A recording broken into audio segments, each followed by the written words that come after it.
காஞ்சிபுரத்தில் 90 நாட்கள் ஆகிய 3 சக்கர வாகனம் வழங்காமல் அதிகாரிகள் அலைக்கழித்து வருவதால் பெரும் மன உளைச்சலில் இருப்பதாக மாற்றுத்திறனாளி ஒருவர் வருத்தம் தெரிவிக்கிறார்.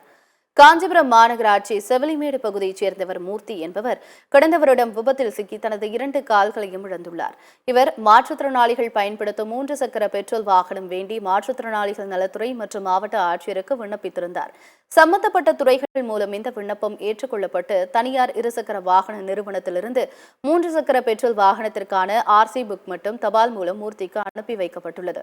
ஆனால் 3 மாதங்களாகியும் இதுவரை வாகனம் வழங்கப்படாத நிலையில் வாகனத்திற்கான சர்வீஸ் மேற்கொள்ள அறிவுறுத்தி தனக்கு செல்போன் அழைப்பு வருவதாக மூர்த்தி தெரிவித்துள்ளார். சம்பந்தப்பட்ட துறை அதிகாரிகள் இதுகுறித்து நடவடிக்கை எடுத்து விரைவாக வாகனத்தை பெற்றுத்தர வேண்டும் என்று அவர் கோரிக்கை விடுத்துள்ளார்.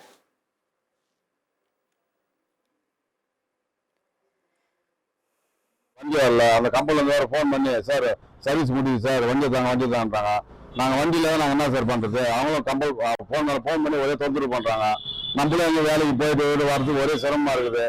சரி வண்டி வந்துச்சு, நம்ம செய்ய நல்லா ஏன்னா போய் பாய்ச்சி நம்ம தான் வண்டி இன்னைக்கு வரும் நாளைக்கு வரும், இன்னைக்கு வரும் நாளைக்கு வரும், 3 மாதம் ஆயிடுச்சு. கேட்டாலும் வந்து சார் இந்த வாரம் சார் அடுத்த வாரம் சார்ன்றாங்க. எதுவும் பதிலே இல்லை.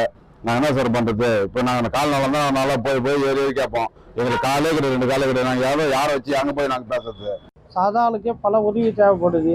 அவர் மாற்றுத்திறனாளி, அவருக்கு இந்த பெட்ரோல் ஸ்கூட்டர் கொடுத்தா அவருடைய சொந்த சுயத்தொழில் செஞ்சோ அல்லது அவருடைய வேலைக்கு போயோ உடனடியாக அவருடைய குறையை தீர்த்துப்பார். இது மாவட்ட ஆட்சியர் உடனே அவர் கண்டித்து அவருக்கு உடனே பெட்ரோல் ஸ்கூட்டர் வழங்குமாறு தாழ்மையுடன் கேட்டுக்கொள்கிறேன்.